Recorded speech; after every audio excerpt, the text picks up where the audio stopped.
Yeah, you've probably heard it before. Every little thing I say I do.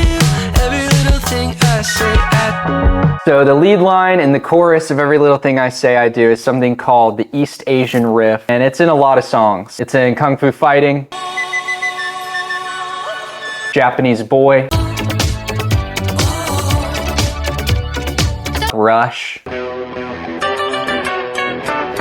this Andre 3000 Kids TV show, Mario. It's a really famous riff. It's really popular. And I genuinely, accidentally came across it. So what happened is when I was starting this song, I was starting it on the keys. The riff is basically, in the way that I know it, all of the black keys. When you use all the black keys on a piano, it's called the pentatonic scale. I write a lot of songs with it, as well as a lot of pop music. And I was just going up and down, easy peasy, and it worked. So then I sat for a second and I thought, should I leave it? And I decided, yes. So there we go. And the reason I left it, which I think is kind of the ethos of this song in general, is it's really simple. It's basic in a good way, almost minimal. And that is what I was going for when I made the song. People in Motion, I was getting really into synth stuff and sequencing and making complicated songs with lots of different layers.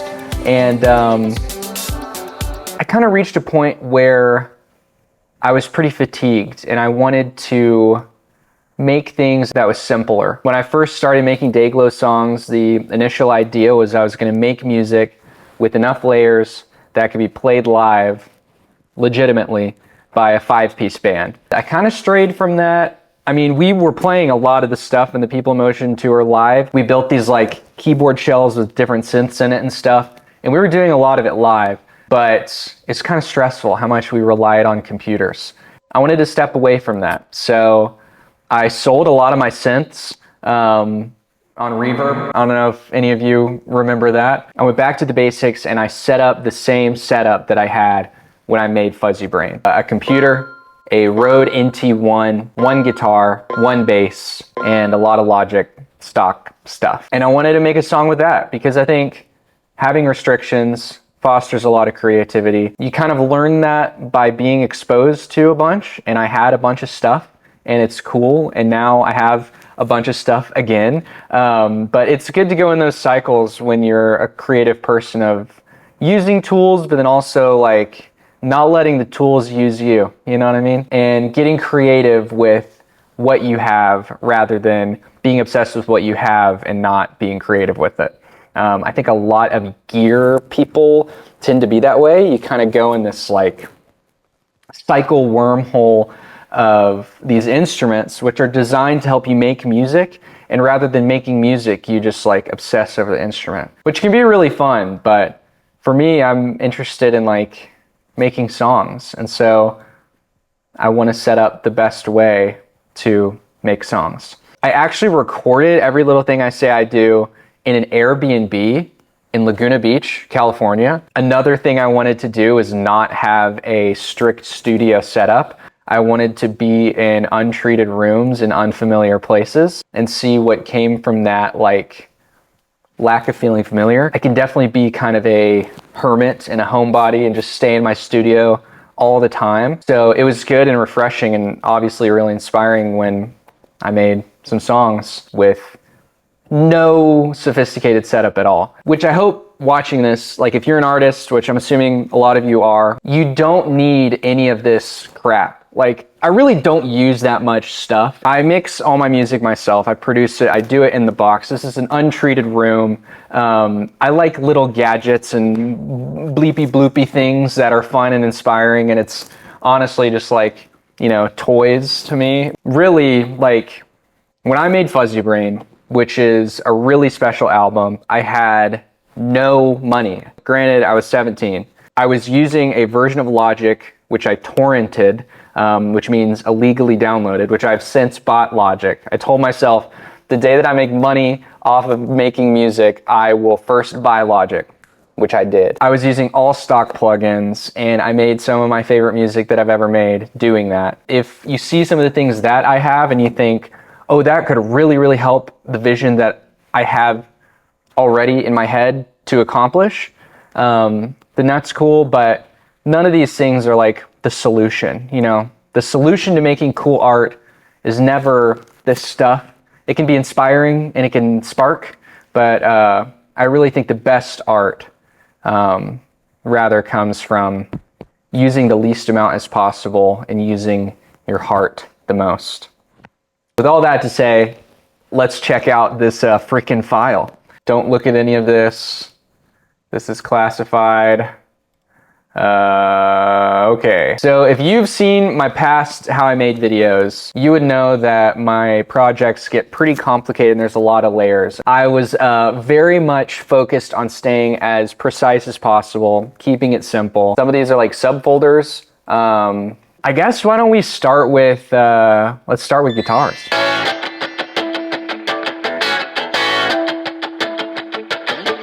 So I recorded the guitars on this Fender Bullet. I think it's a 1981, looks like a Mustang, kind of is the same thing as a Mustang, I'm pretty sure. I don't know how deep some of you go into like guitar history, lore. I don't really get it. I just like finding stuff that looks cool. That's what it all comes down to for me. I got this in Chicago on tour at a Chicago Music Exchange, cool store. It's basically this one chord progression, and the choruses and the verses, one of the chords flips with another one. It's in the key of A. There's an A. We throw the pinky down.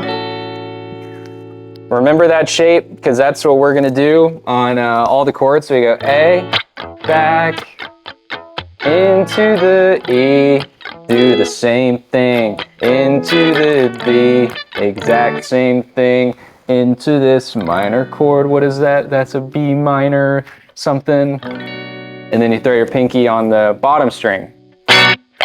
Sorry, it's kind of out of tune. So if you're the type of person that hears this song and you think, oh, listen to that tone, and you have Logic Pro installed on your computer, then you are in luck, because the guitar was recorded DI into my Focusrite Scarlett, and the amp sim is Logic, Crunch Guitar, British Invasion.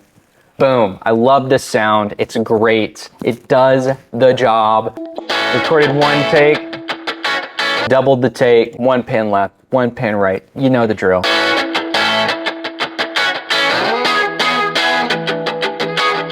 Literally using all Logic stuff. The Logic amp, there's my settings. Up to the right, we're only going up from here. The compressor they have, I did not change the compression. This is an Arturia 1973. This is like a Neve 73 simulator. And then I put them into this bus folder. And in this, I have some effects. So I will turn the effects off. Pre-EQ, I did this spring reverb, also Arturia.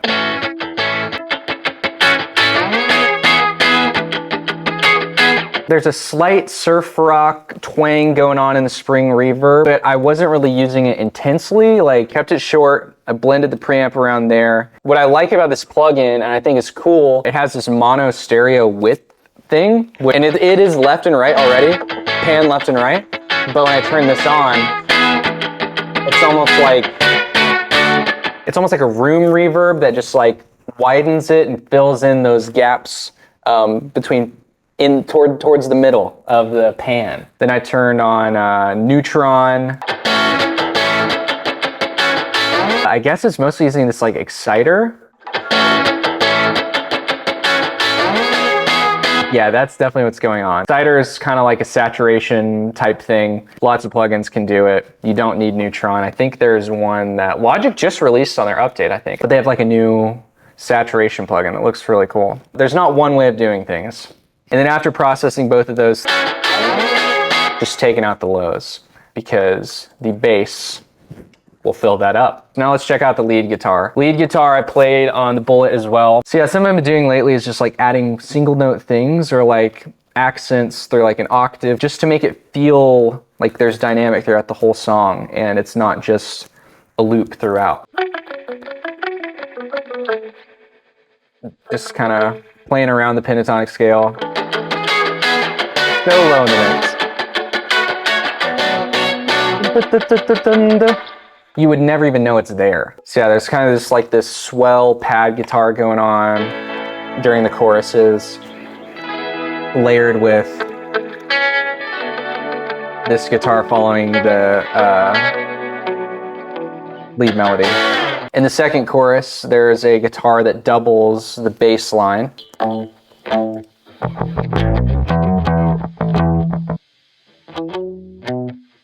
Yeah. Bringing back in the swell and the lead. And I added this in to kind of like foreshadow the lead guitar, which is coming in right now.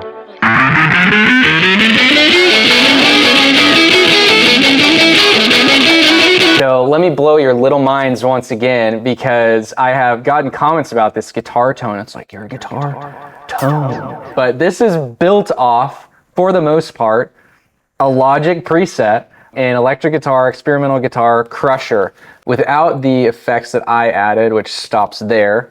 That's the Logic preset. Sounds sick. And what I did for the pitch ramp, I just used little altar boy. A lot of people use it for like vocal stuff, you know, like freaking, I don't know, I guess it demonstrated what it does. Yeah, I just swept it up, started off the lead an octave lower. And then on the final, the final climax chorus, I play lead over.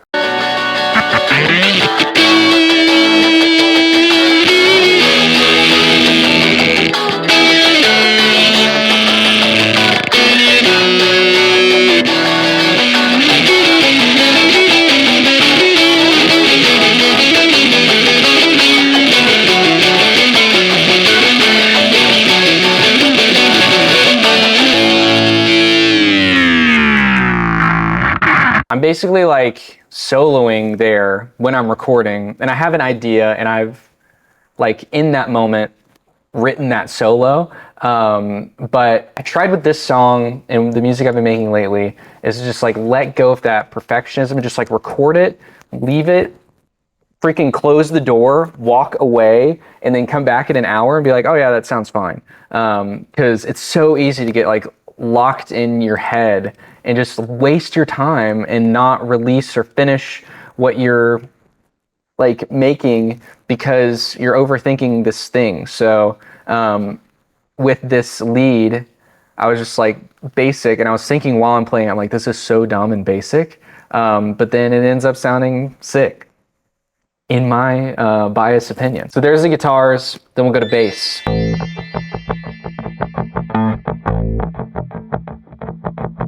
So the bass I used for this song was a Fender Music Master. It's what I played on the People Motion tour. I actually played it on Jimmy Fallon, which was scary. It is in my garage right now and kind of underneath a bunch of cases, and I am too lazy to go get it. So I will demonstrate to you what to play on this. If you're wondering oh, Sloan has a lot of guitars. Fender was kind enough to put me on this thing called the Fender Next program, which is up and coming artists, and they're give free guitars and stuff. So I kind of milked that, and I kind of asked for a lot. So Fender, if you're watching, I really thank you, and I'm using the heck out of your stuff, and it's really cool. I'm sorry if I asked for too much. I don't want to be the needy guy, but I love music gear, dude. This is a really fun bass line to play. Top string, call them squares, because you're basically just in this even shape between the dotted frets. In the verses, it goes A, E, E, D, D, D, E, B minor. And then the choruses, it's A, da, E, E, B, B, B, do, D, D. Yeah, so you might be thinking, ooh, I like your bass tone. let me show you that this is a Logic preset. I start off with clean bass. I've kind of designed this one a little bit more, but I like this little hi-fi DI. Sounds really good on its own. A lot of this stuff, I mean, you might think I'm trying to be like Mr. Humble Guy. I really don't know how a lot of this stuff works. Like EQ. Like I know from experience where to set it and what it's gonna sound like and what it's gonna do, but I really don't know what a lot of this is. And I use a lot of presets because experts made them. And they're here at my disposal. So there's a preset on the 73 called Works on Bass. So someone like me sees that and I go, okay. Here's a 76 compressor that Arturia has, picky bass, and a little bit of saturation. And kind of taking out the low end, it seems. Bass enhance, that's the preset I'm using. I think this EQ is on. E-bass EQ, dude, I'm presetted out on this. Starting to sound like a rock song. All right, let's check out drums. Here's a subfolder of a subfolder. There's a kick, there's a snare, there's a second snare, and there's claps. Panned a little bit left, a little bit right. So.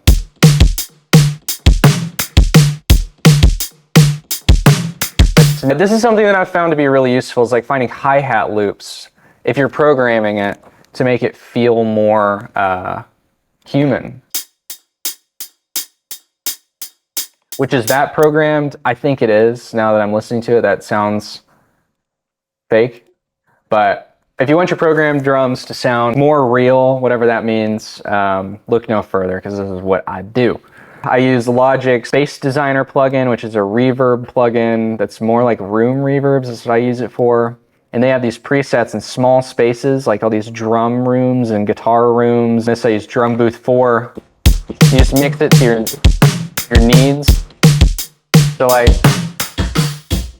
it gives it that like room feel, almost as if it was like recorded improperly. It's kind of what I'm going for. So I think it's at 1.6, and I think it's 36. So it's a slight thing you wouldn't really even notice, but in the mix, just like it like makes it smoother. A slight reverb, same thing, a small amount of room. Literally 1% is how much I have turned it on. This would be all the way up. That does not sound good. Okay, this is a really cool saturation plugin that I found recently. It's mostly saturation. It's like kind of a mastering plugin. Enhancer is what they call it. There's presets, which I love. Just pushes it a little bit more. Like,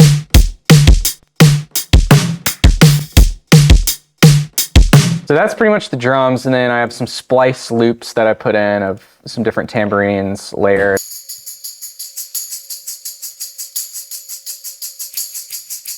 I couldn't decide which tambourine to use, so I just left them both, it looks like. At the start of a chorus, just put a crash.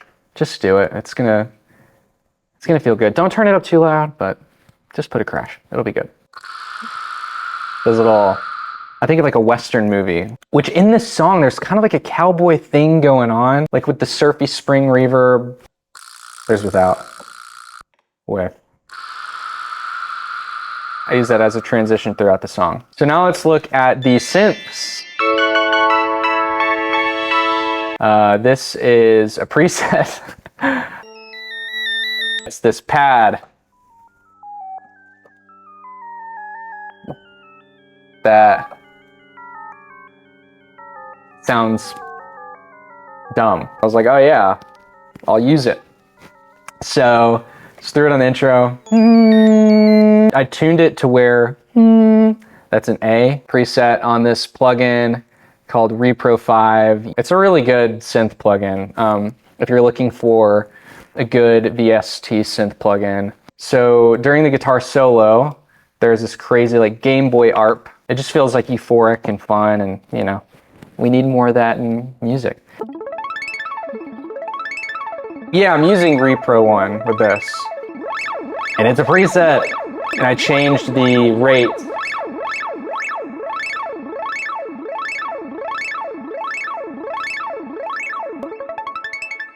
It's like a little bit of flavor in the back. And then the lead synth, we'll check that out. I'm using Repro 5. This kind of just follows the same ethos of like, I wanted to make it simple. So I'm like, okay, I'm not gonna go through all these weird plugins of like, oh, the synth emulation and all this and, you know, blah, blah, blah. And, you know, my name is Sloan and, you know, like I wanted it to be simple. So I used the same plugins with presets. During the verses, I used this sound all over Fuzzy Brain. So only made sense that I would use it here. It's called Home Organ. I have a Farfisa, but it is broken. I originally recorded it on that, but then I had some missed notes, so I redid it on the plugin, which sounds great. Yeah, it's really just like playing chords subtly in the background. I like to add pads and things halfway through a verse. So same exact chords are played on this pad, which is the second half of the chorus, when the lead synth following the lead melody. And then there's what's freaking everybody out. There's that East Asian Riff giveaway. If you get this plugin, I mean, you've got all these sounds. I'm sure they're in other songs, but they're in mine, so use them. I really didn't do any like effects beyond what the preset already called for, because I just didn't see a reason to. So instrumentally, here we are. There we go.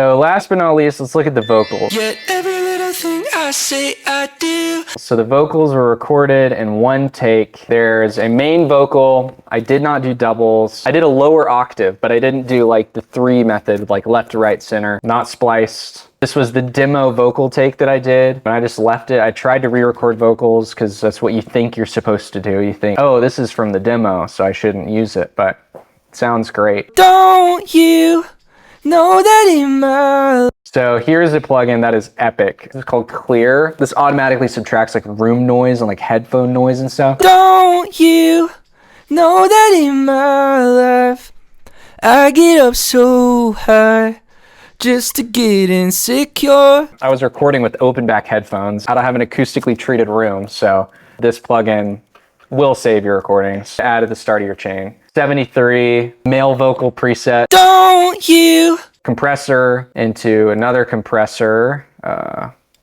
Yeah, and I just mix them to where I need it to be. Don't you know that in my... Saturation. Don't you? Vocal answer preset. Dude, I'm exposed. And then this plugin is really, really cool and really helps. It's a ADT, so like, what does that stand for?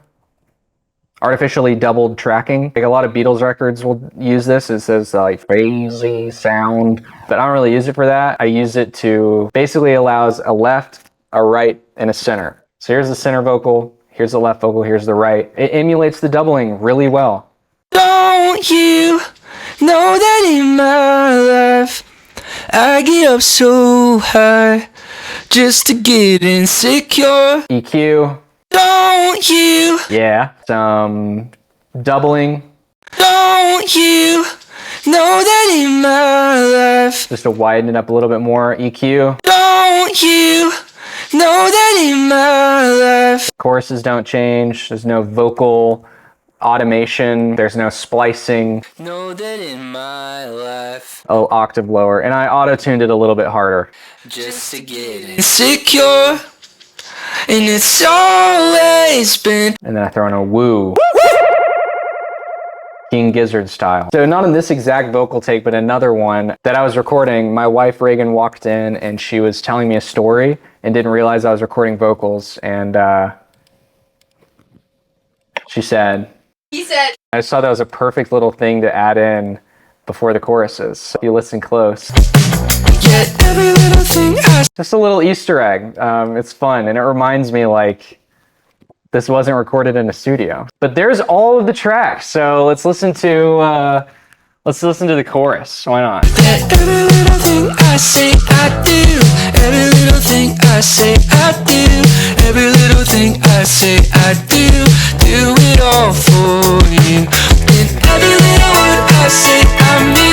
So this is the fully mixed file. Like this is, I don't bounce it out and then mix it or send it to a mixer. Like I mix the songs and this is it. In the stereo out, like the full bus of the entire song, I'll typically do these 3 plugins. This is like a mastering plugin that I had on the drums, but it just gets like the loudness right and does some EQing. This plugin called the God Particle, which is like an EQ and basically the same thing as that, but just does something else. This plugin is really useful too because you can like affect the EQ over here and it'll just show you in these little meters as well as the output if it's like at the right reference. Every little thing I say I do. Every little thing I say I do. Then I throw it after all of that to this console thing called True Iron. It's like emulating a British console. I really don't know what that's doing. Maybe saturation, maybe it's like, I don't know. Sometimes you just put something on a song and you're like, that's helping. So I just do that with this plugin. It's like a mental thing. It's like, okay, well, if it's on, it sounds more analog.